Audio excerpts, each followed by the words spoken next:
Hello everyone and welcome back. I thought I'd wear this kigu to fit today's theme of video games, but I am burning up. So, I already feel so drained. We have a lot of figures to unbox today, and most of my recent pre-orders have been from video games, so I finally have enough figures to do a themed unboxing. Hopefully today's unboxing will be smooth and fast, like a greased up Sonic. Because I actually have a flight to catch to go to Korea today in a few hours. So let's go. We're gonna start off with the smallest. First up, we have Nendroid Ashe from League of Legends. Like many of us, Ashe was my first champion that I played in League of Legends before we all fell into a deep, toxic, abysmal pool. There's good diversity in her facial expressions, and she comes with her, I can't remember the attack, her E? The one that reveals the path the bird flies. The bird is pretty translucent. It looks nice. There's good detail on the feathers. Her ult, the giant arrow. The tip of the arrow is crystally, but the back, the quill, it looks like a frosty pine cone. Her bow is very nice, very see-through, very icy. She also comes with a pack of arrows, ice arrows. But the most important thing is Ashe. It's so interesting because I've actually never looked at Ashe that closely. I mean, I guess I see the splash arts and the in-game pixels, but to see her chibified, she looks so silly and cute. All the gold details are really shiny, they really pop. The accents and details are puffy, kind of sticking out like three-dimensional. Her quiver also has good detail, but some of the gold details on her cape and on her hood looks like it's rubbing off a little bit, but we'll just call it battle damage. With the 3 different face options, I like that you can put her in more action poses. There's good variety, especially with the bows and the Q-bird or the E-bird. I like the way her eyes are painted. I'm not really sure about the dusty gray eyeshadow they put on her, and I don't even know if she has that colored eyeshadow on, but you know, they chose a design and they went with it. She's tiny, cute, and powerful. Unfortunate about some of the gold pieces, but it's not that noticeable. Honestly, you have to be like, and by then it's you shouldn't be breathing on my figures anyway. Our next figure, Ranni Nendroid from Elden Ring. When Good Smile announced that they were making a Ranni Nendroid, I was so excited. She is the reason I'm not maidenless. And of course, the big reason was that she's wearing a hat. Have you guys played the Elden Ring DLC? We have the Jolly Rancher sword.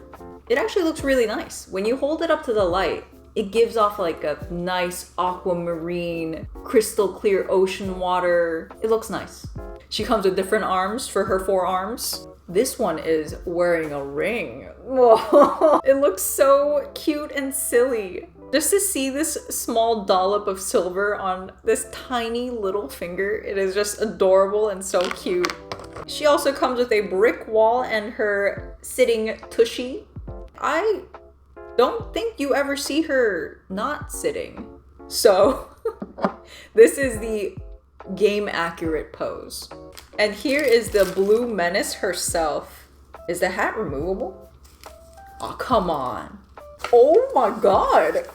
This is like a Safeway receipt. It is just, the hat is not removable, which I find a little upsetting because I like, for those of you who have Nendroids with hats, you know that feeling where the hat just, especially if it's magnetized, the feeling of just that hat slipping out of your hands smoothly to just clip into the head. It's just, that feeling is so nice. So I'm a little disappointed I won't get that feeling with this hat. It's glued to her head. Everything on Ranni is removable.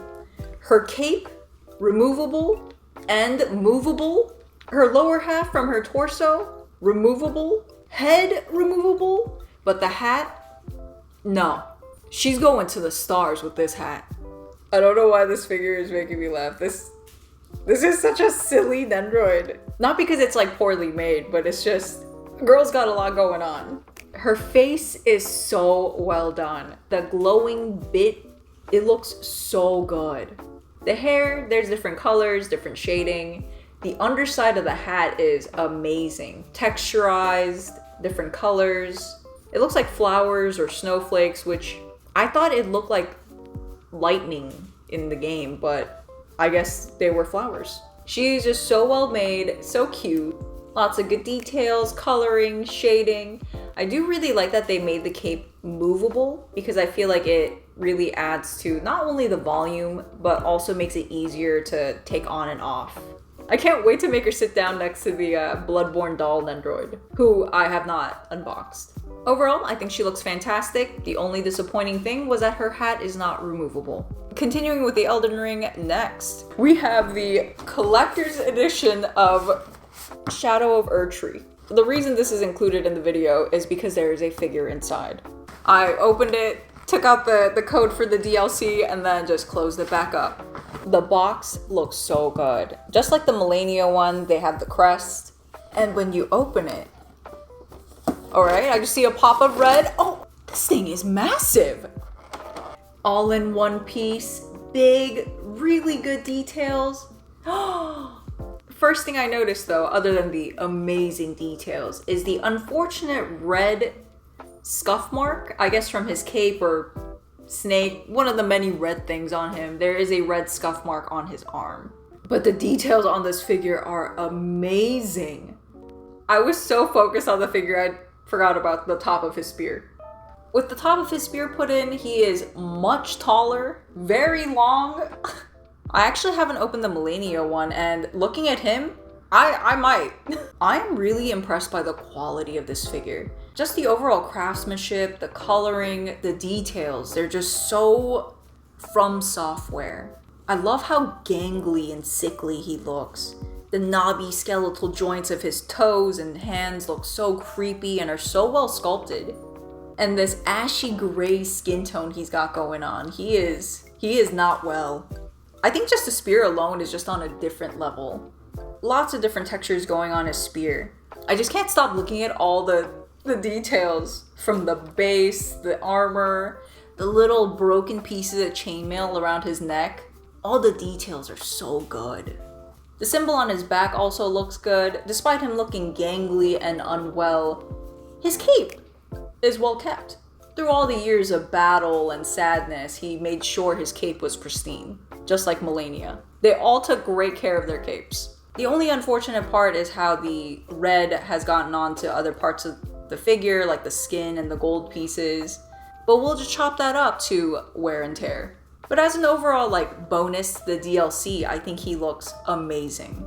And he's surprisingly light. That might be why the spear, when you're trying to force it in, it's just kind of like... I thought he was going to be the final boss of the DLC, but foolish me, it was. But I remember the relief I felt that the DLC was over when I first entered his chamber, and I was like, oh, it's over. But at the same time, I was like, that's it? But I did die to him a couple of times, because I still remember every time I died, he would say something like, "In the embrace of Mesmer's flame." Next, we have the spookiest game that I ever spooked. It spooked the crap out of me. Dead Space. When I first played Dead Space, I was hysterical. Not in a good way, but in a, let me gather all the pillows and blankets on the couch and cover myself, and there was only one eye looking out. I was in tears. I was so scared. I was afraid of the vents. I was afraid of any noise. I was afraid of my own shadow in that game. I was not well. So to commemorate that, I bought the Clarke pop-up parade. This figure sold out the first time around, and I know Good Smile put him up again for a second re-release. So if you want to grab him, it might be too late, but hopefully you grabbed him. Clarke comes with his plasma cutter, which actually, it looks really good. I've said this before, but I think the Clarke pop-up parade has the most wear and tear on a pop-up I've ever seen. The details and grime and dirt on him is just fantastic. And that was just me looking through the box. And now, outside of the box, he looks even more fantastic. There's even a doo-doo stain from being scared on his butt. The wear and tear on this is amazing. I think if you had to rank traumatized horror game MCs, Clarke would definitely be in the #1 spot, along with Leon Kennedy and Ethan Winters. But Isaac Clarke, he was in space, which I think is far worse than, I guess, the Resident Evil universe. Because, you know, you could potentially just run away to a different city, country, maybe. But Isaac had nowhere to go. He was in space. Where was he gonna go? Shoot himself into the sun? When I first encountered Dead Space long ago, the first one, I actually thought that Isaac Clarke had scoliosis because of how he lurches forward and he's never like, his spine is never straight. But then when I actually played it, I think it might just be because he's scared. So it's just more of like a cautious back arch than scoliosis. Or maybe it's both, who knows? I can still hear it. Like when you stomp on the necromorphs multiple times, his angry grunts get more violent and more each time. He just starts off with like an angry and then it just gets progressively worse where it's just like But coming back to this pop-up parade, the rig is so detailed. The health bar meter looks a little bit silly because it's just such a blatant blue instead of it glowing, but I see the vision. My favorite part of the figure is definitely everything, but definitely the back of the rig. It's just so detailed. Everything has like little knobs, little joints, little pews and pows. It just looks so good. I also just noticed this is the first pop-up parade that has a round base instead of their pentagon? Hexagon? With a circular base, I think it's easier to wiggle them in between other figures, whereas a hexagon or a pentagon base, in order for you to fit them in between other figures, you gotta do geometry, and I left that behind. I left that life behind. Let me just say it once again, just in case you guys are wondering. Fantastic figure. Next, we have two boxes that are of similar sizes, so you guys have to choose. Box A or Box B. Send out your thought waves. Send it to me. Box B. Fire Emblem Corrin. I like how smooth this box feels, but it also feels very hollow. Like it feels like it's just filled with air, like popcorn. I think I've said before that Intelligent Systems is either a hit or miss with their Fire Emblem figures, so I'm hopeful that this one is a hit. But I remember seeing her in person a couple of months ago at AX, and I remember thinking she was smaller than the other girls, which I found troubling, but at the same time, I didn't really care. And you know what? Having her in front of me, she's not as small as I thought, or what I remember. Oh, I was excited because the tip of my fingers felt fabric, but then looking at it, it's felt. Not even velour or velvet? Felt? Felt is some weak. The sword looks amazing. The sword is almost making me forget the felt. But not enough? Cast that aside, the most important thing is Corrin. And I think she looks good.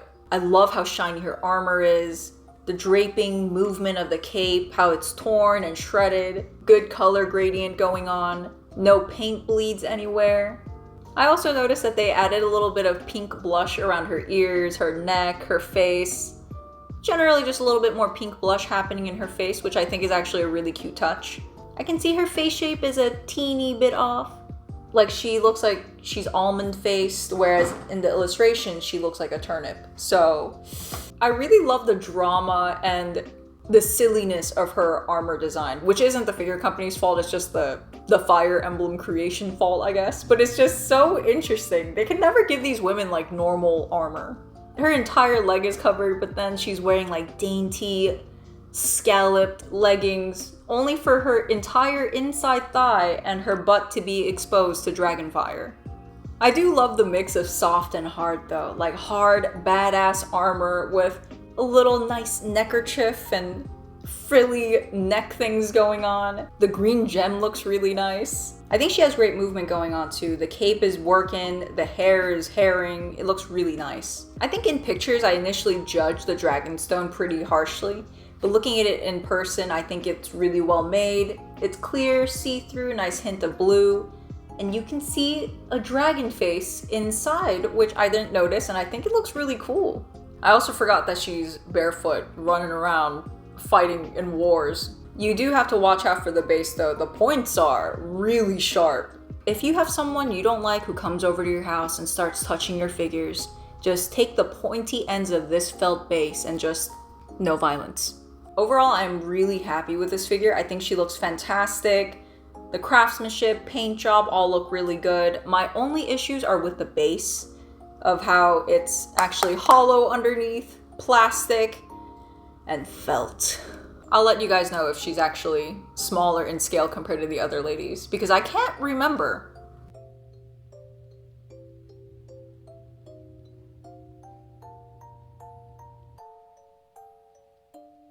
For those of you who chose box B, Chun Li. Out of all the figure boxes today, I think Chun Li's box looks amazing. I just love the colors they chose to put on the box and the holographic gold. It looks so eye-catching. Also, another thing I really appreciate about it is how sturdy it feels. The Fire Emblem box felt a little bit flimsy. The collector's edition Elden Ring just felt... Actually, that one was okay. It smells like a fish market. Maybe I haven't looked at a 1/6 in a while, but this looks really big. Are you guys ready? Quench your thirst with this. She comes with a little sports drink thing. Looks nice. Decent weight to it.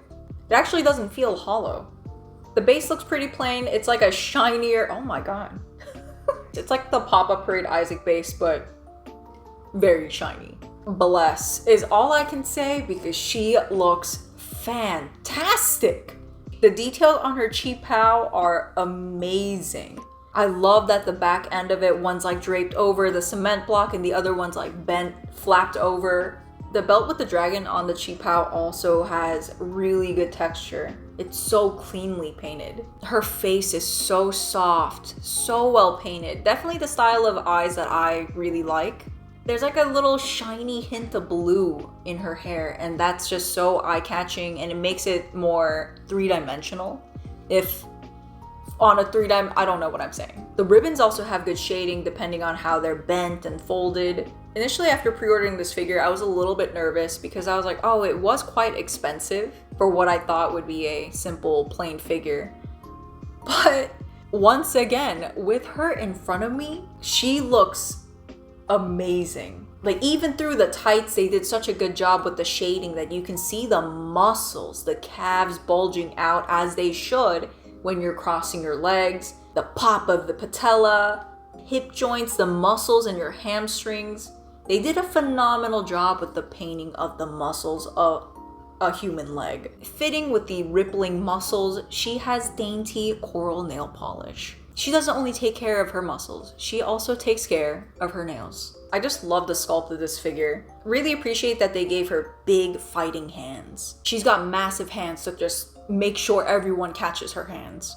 One of my other big concerns was how plain this block was gonna look. It also is painted really well, and on the back, it's broken. It's broken like my mind. My mind is broken from how amazing this figure looks. My only nitpick, because, you know, nothing is perfect, is that I don't like loose bits on a figure. So I wish this was magnetized because it does feel a little bit hefty. I wish they had like a magnet in here so you could magnetize this sports strength to the base. Or honestly, I could leave the whole thing out because she doesn't need it. She doesn't need moisture because all the moisture she needs will be delivered through me. I don't know what that means. I completely forgot she has a base, and honestly, I don't think she would need it because I think she can stand without the black base. With the base, no chance of wiggling. Earthquake resistant. Even through all my doubts and skepticism, I'm really glad I got her. She looks really good. Today has been really good. This is what I love about figure collecting. Beautiful figures, pleasant surprises, and no assemblies that make me sweat and cry. The first figure we opened in this video today was this little cute Ashe Nendo. Did you guys find yourself wondering what Ashe would look like in large? Well, let me quench that curiosity. With this massive Ashe figure, there is a Jinmei Palace letter with a wax seal, which I'm not gonna open because I ain't got time for that. They also give you Jinmei gloves to handle figures, which I don't got time for that either. So the box, giant styrofoam box reminiscent of how lobster and other seafood might be delivered to you. This is her body. There's a base with a goat slumped over it. I don't know what this book is. Hopefully not the instruction manual. So first with the book, there's just a There's just a bunch of One Piece figures on it, and I don't know what this is. This might be a catalog book of them, for them. Alright guys, you see before me. Oh, what is it? It's just a catalog of all the figures they have made. It looks like it's mostly One Piece, some Naruto, Attack on Titan.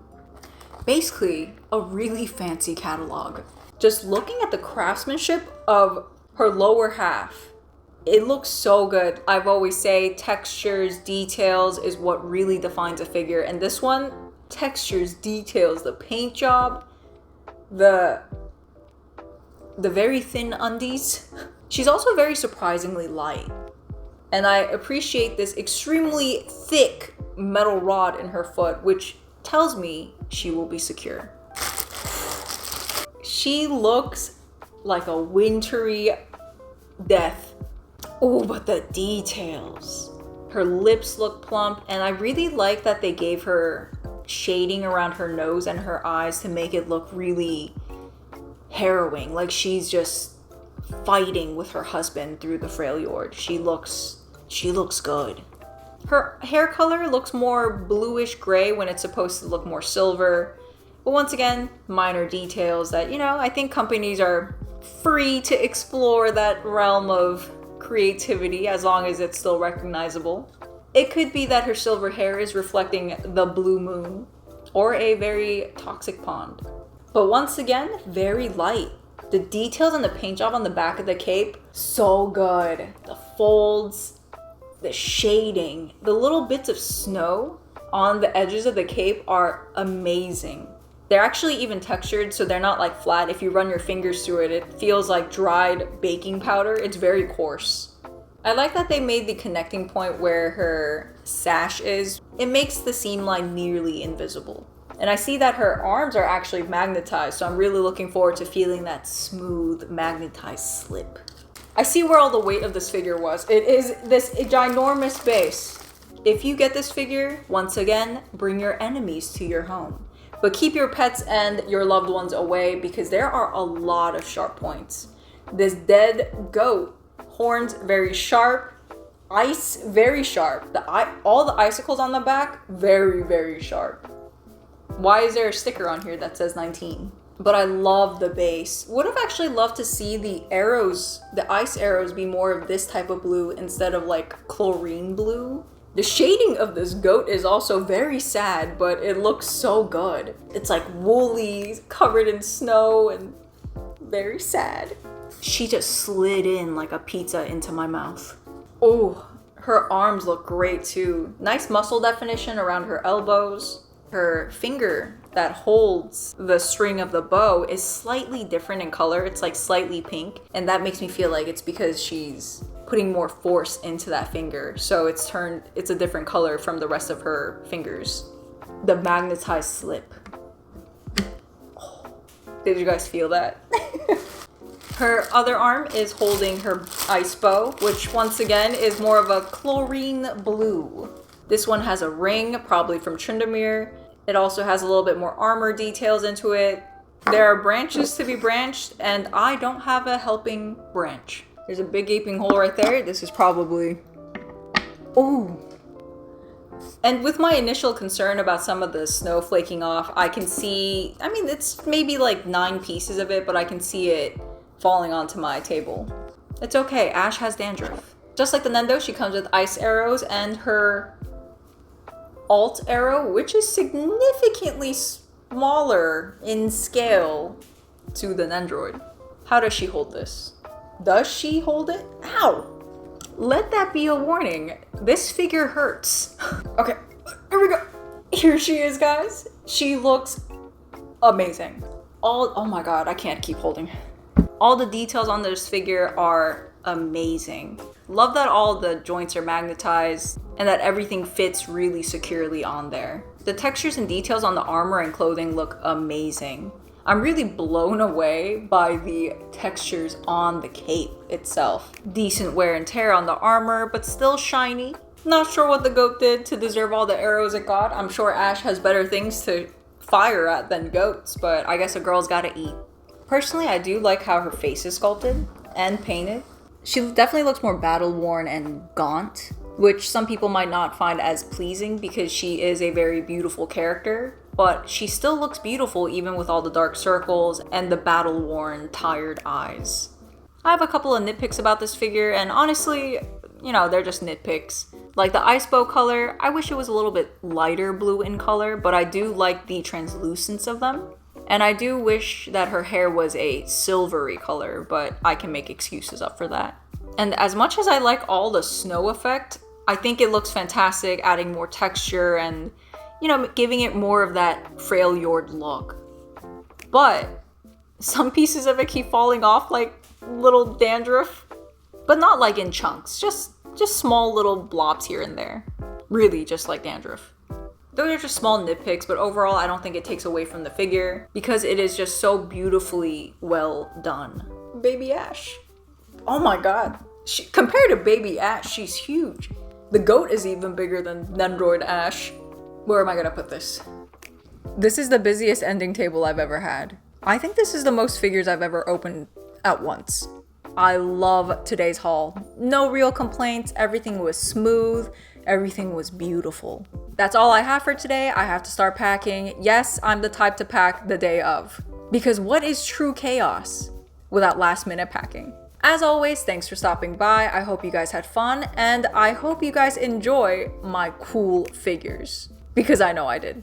Let me know which ones are your favorites and which ones you didn't like, or you thought could have been better. I will see you on the other side. Hopefully I'll do some vlogs. Hopefully. So next time I see you guys, I will be in a different time zone.